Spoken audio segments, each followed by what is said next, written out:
మీ car EMI కట్టలేకపోతున్నారా? మీ car EMI మేము కడతాం. ఈ నెంబర్కి కాల్ చేయండి. Hi hello welcome to Suman TV. నేను మీ ప్రేమ్. ఇవాళ మనతో ఉన్నారు సైకాలజిస్ట్ స్పెషలిస్ట్ గాయత్రి గారు. మేడం అడిగి కొన్ని విషయాలు తెలుసుకుందాం. నమస్తే మేడం. నమస్తే. నార్మల్గా లేడీస్ ఆఫ్టర్ మ్యారేజ్ వాళ్ళు కోల్పోయాము అనేసి చాలా మంది అనుకుంటూ ఉంటారు. ఈవెన్ అదొక డిప్రెషన్లో లాగా వెళ్ళిపోతూ ఉంటారు. అసలు యాజ్ ఎ సైకాలజిస్ట్గా మీరు ఏం సలహా ఇస్తారు మేడం? అసలు ఎలా తీసుకోమంటారు ఆ వెయిట్? ఇదైతే వాస్తవం అండి. బికాస్ నా ఎక్స్పీరియన్స్ బట్టి, నేను క్లయింట్స్తో మాట్లాడిన దాన్ని బట్టి, ఏజ్తో నన్నా సంబంధం లేకుండా, లేకపోతే వాళ్ళ అకాడమిక్ క్వాలిఫికేషన్స్ కానీ, హోమ్ మేకర్ అన్నా, ఉద్యోగస్తురాలన్నా, ఏదన్నా సరే ఆ లాస్ట్ ఫీలింగ్ అన్నది వాళ్ళకి ఒక 35 to 40 మధ్యలో కనిపిస్తూ ఉంటుంది. అక్కడి నుంచి స్టార్ట్ అవుతుంది. బికాజ్ ఇదేంటి అంటే ఒక 25 yearsకి యావరేజ్గా మనకి పెళ్ళి అవుతుంది కదా, రఫ్గా అరౌండ్ 25-26. సో మ్యారేజ్ అయిన దగ్గర నుంచి వాళ్ళు ఒక హోమ్ని వదిలేసి ఇంకో హోమ్కి వస్తారు కదా. సో వాళ్ళ మీద ఒక రకమైన ప్రెషర్ ఉంటుందండి. అంటే ఎక్కువ శాతం మెన్ లైఫ్ అంత చేంజ్ అవ్వదు, because they are in the same home కాబట్టి. బట్ విమెన్కి ఏంటి అంటే ఖచ్చితంగా వాళ్ళ లైఫ్ అన్నది చేంజ్ అవుతుంది. ఇంకొక కొత్త హోమ్కి వస్తారు ఆఫ్టర్ మ్యారేజ్, కొత్త పీపుల్. సో ఇక్కడ ఏంటి అంటే ఫస్ట్ ఆఫ్ ఆల్ నో చెప్పే దగ్గర స్ట్రగుల్ అవుతారు విమెన్. వాళ్ళని వాళ్ళు మార్చుకుంటారు. అంటే అవతల వాళ్ళని చదువుతూ వాళ్ళకు అనుగుణంగా అడాప్ట్ అవ్వడానికి ట్రై చేస్తారు. బికాజ్ యూజువల్గా విమెన్కి వచ్చే ఇన్స్ట్రక్షన్స్ ఏముంటాయి, మీరే సర్దుకుపోవాలి అన్నది పేరెంట్స్ చెప్తూ ఉంటారు. కొత్త కదా అలాగే ఉంటుంది, లేదా మేము కూడా ఇవన్నీ అనుభవించే వచ్చాం, నీకు అలవాటు అయిపోతాయి. ఇలాంటి జనరల్గా ఇలాంటి ఇన్స్ట్రక్షన్స్, అడ్వైజెస్ వచ్చేస్తాయి. సో వాళ్ళని వినే వాళ్ళు ఎవరు ఉండరు. అందరూ అడాప్ట్ అయ్యి అడ్జస్ట్ అవ్వండి అని చెప్పే వాళ్ళే కానీ అసలు నీకేం జరుగుతుంది అని ఆలోచించి వాళ్ళని అర్థం చేసుకునే వాళ్ళు తక్కువ ఉంటారు. సో వాళ్ళు ఖచ్చితంగా నో చెప్పలేరండి. సో కోల్పోకూడదు అనుకుంటే మ్యారేజ్ అవుతున్నప్పుడే ఫస్ట్ చేయాల్సింది ఏంటి అంటే వాళ్ళకు అనుగుణంగా నేను ఫస్ట్ మారిపోకూడదు కదా, అది అసలు మైండ్లోనే ఉండకూడదు. ఎందుకంటే ఎప్పుడైతే మారిపోవడం స్టార్ట్ చేస్తామో మనం కోల్పోవడం వైపు ప్రయాణం స్టార్ట్ చేసామనే అర్థం. సో ఎక్కడన్నా సరే మన మైండ్లో ఏం జరుగుతుంది అన్నది ఫస్ట్ చెప్పగలగాలండి. అండ్ విమెన్కి అది నేర్పించాలి చాలా చిన్నప్పటి నుంచే. నీకేం జరుగుతుంది అన్నది ఫస్ట్ చెప్పు, అవతల వాళ్ళు దాన్ని ఎలా రిసీవ్ చేసుకుంటారు అన్నది తర్వాత స్టెప్. వాళ్ళు రిసీవ్ చేసుకుంటారా లేదా అని ఆలోచించడం స్టార్ట్ చేస్తే అసలు మనం చెప్పం. సో నీ మనసులో ఏం జరుగుతుంది ఫస్ట్ క్లియర్గా చెప్పు అన్నది మనం గర్ల్స్కి చిన్నప్పటి నుంచి అది చెప్పాలి. విమెన్కి కూడా పెళ్ళికి ముందు అది చెప్పి పంపించాలి. సర్దుకుపో అని చెప్పే బదులు నీ మనసులో ఏం జరుగుతుందో ఫస్ట్ క్లియర్గా చెప్పు, తర్వాత హెల్ప్ ఖచ్చితంగా వస్తుంది అన్నది ఫస్ట్ భరోసా ఇచ్చి మనసులో మాట చెప్పు అన్నది ఫస్ట్ ఇన్స్ట్రక్షన్ ఇవ్వాలి. రెండోది నో క్లియర్గా చెప్పడం నేర్పించాలండి. ఇక్కడ విమెన్ చాలా శాతం నో చెప్తారు, బట్ అవతల వాళ్ళు రియాక్షన్స్ కూడా చదువుతారు. సో వెంటనే ఎస్ కూడా చేసేస్తుంటారు దాన్ని. లేదా ఒక్కొక్కసారి నాకు తెలీదు అంటారు. నో అన్నది క్లియర్గా ఆన్సర్ రాదు, అలాగని ఎస్ అన్న ఆన్సర్ రాదు, నాకు తెలీదు అన్న ఆన్సర్ వస్తుంది. నాకు తెలీదు అన్నది కూడా అవతల వాళ్ళు ఎస్ కింద తీసేసుకుంటారు, తను ఓకే చెప్పేసినట్టే అనుకుంటారు, కానీ కాదు. సో ఇక్కడ అవతల వాళ్ళకి అంటే విమెన్ని కొత్తగా గృహంలో హౌస్లోకి యాక్సెప్ట్ చేస్తున్న ఫ్యామిలీ మెంబర్స్కి ఇచ్చే సొల్యూషన్ ఏంటి అంటే నోని నోలా తీసుకోండి. వాళ్ళు ఒకవేళ మేబీ అన్నారు అనుకోండి, మేబీని కూడా దయచేసి నోలాగే తీసుకోండి. ఐ డోంట్ నో అని చెప్తున్నారు విమెన్, అంటే వాళ్ళకి ఇంకా క్లియర్గా తెలియట్లేదు, వాళ్ళకి ఇంకొంచెం టైం కావాలి. సో ఐ డోంట్ నో కూడా నోలాగే తీసుకోండి. ఇది కుటుంబ సభ్యులకి ఇచ్చే టిప్ అనమాట.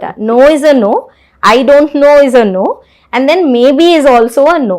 ఈ maybe and I don't know అప్పుడు మీరు యాజ్ ఎ కుటుంబ సభ్యులుగా, భర్తగా అన్నా, అత్తగారుగా అన్నా, మామగారుగా అన్నా, ఆడపడుచుగా అన్నా, ఇంకా నో క్లియర్గా రావట్లేదు కదా, ఇంకొంచెం టైం తీసుకోండి, తొందర ఏం లేదు, ఒక వారం రోజుల్లో అన్నా చెప్పచ్చు, టైం తీసుకోండి అని ఎప్పుడైతే మనం ఆ టైం ఇస్తామో వాళ్ళు ఇంకొంచెం క్లియర్గా చెప్పగలుగుతారండి.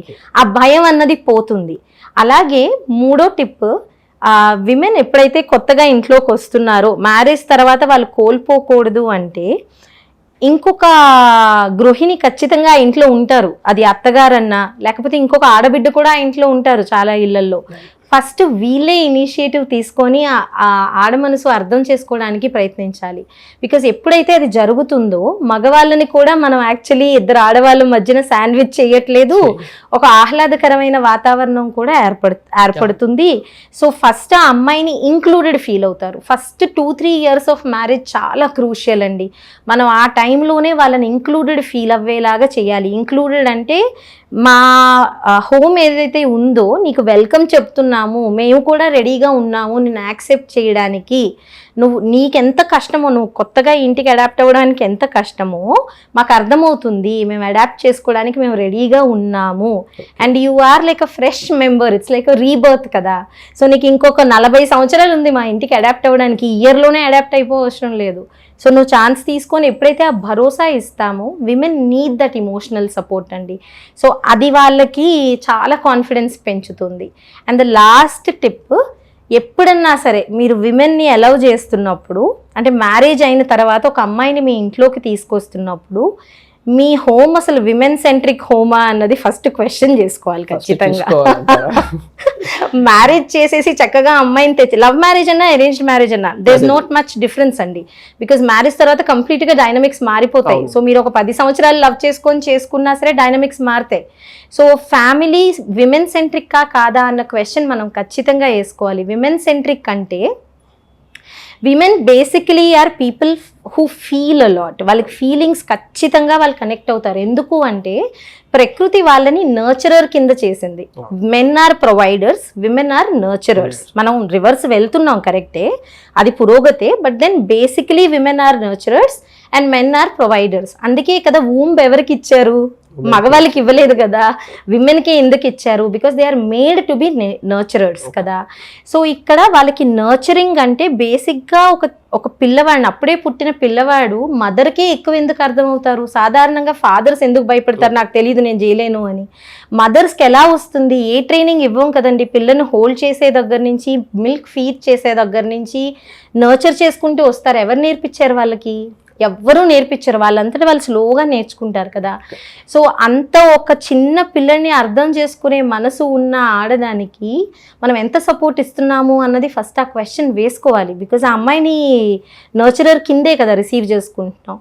సో విమెన్ సెంట్రిక్ హోమ్ అంటే విమెన్ ఖచ్చితంగా మీ మాటల వలన ఎఫెక్ట్ అవుతారు, మీ యాక్షన్స్ వలన ఎఫెక్ట్ అవుతారు. అన్నిటికంటే వాళ్ళని ఎలా ఫీల్ చేయించారు అన్నది వాళ్ళు మర్చిపోరండి. వాళ్ళు ప్రతి సెల్ రిమెంబర్ చేసుకుంటుంది. సో వాళ్ళు హ్యాపీగా ఉండాలి అంటే మీ ప్రెజెన్స్లో వాళ్ళు ఎలా ఫీల్ అవుతున్నారు అన్న దాని మీద మన దృష్టి ఎప్పుడైతే ఉంటుందో ఒక ఉమెన్ చక్కగా హ్యాపీగా ఉంటారు. ఇంటి పనులను చక్కగా హ్యాండిల్ చేసుకుంటారు. బికాజ్ రెస్పెక్ట్ ఉంటుంది వాళ్ళకి. దే ఆర్ ఫెల్ట్ త్రూ, అంటే వాళ్ళని చక్కగా ఫీల్ చేసుకుంటారు కాబట్టి, వాళ్ళని సపోర్టెడ్ ఫీల్ చేపిస్తాం కాబట్టి వాళ్ళు చక్కగా బేబీస్ని కూడా చక్కగా ఎంజాయ్ చేసుకుంటూ పెంచుకుంటారు. సో హోమ్ మేకర్స్ అని చులకనగా మాట్లాడకూడదండి. ఇది ఒక ట్రెండ్ స్టార్ట్ అవుతుంది మనకి. Home maker is a complete job by it self. Home makers లేనిదే ఒక మగవాడు అన్నా, ఒక మగ వ్యక్తి అన్నా బయటకు వెళ్ళి ఆఫీస్లో ప్రశాంతంగా పని చేసుకోలేరు. ఇద్దరు కారుకి 2 చక్రాలు లాంటివి, 4 చక్రాలు పిల్లలు, 2 చక్రాలు అయితే భార్యాభర్త 2 చక్రాలు లాంటివి. సో ఏది లేకపోయినా రన్ అవ్వదు కదండి. స్టీరింగ్ ఒకటే ఉంటుంది కదా కార్కి, ఫ్యామిలీకి ఒకటే స్టీరింగ్ ఉంటుంది. అందరూ చెరొక స్టీరింగ్ అంటే కుటుంబం ఎలా నడుస్తుంది? So women should be respected అండి. Women should be valued, women should be loved and supported. అప్పుడు న్యాచురల్గా వాళ్ళు హోమ్ మేకింగ్ని ఎంజాయ్ చేస్తారు. పిల్లలు మంచిగా వస్తారు ఆ ఇంట్లోంచి, అందరూ హ్యాపీగా ఉంటారు. సో విమెన్ ఎప్పుడైతే లాస్ట్ ఫీల్ అవ్వకూడదు, మా ఇంట్లో విమెన్ ఎప్పుడు చూసినా హ్యాపీగా నవ్వుతూ తుల్లుతూ ఉండాలి, హ్యాపీనెస్ రీటైన్ చేయాలి అంటే మాత్రం నా హోమ్ విమెన్ సెంట్రిక్ హోమా కాదా అన్నది క్వశ్చన్ చేసుకోవాలి. తప్పకుండా. Thank you madam. Thank you.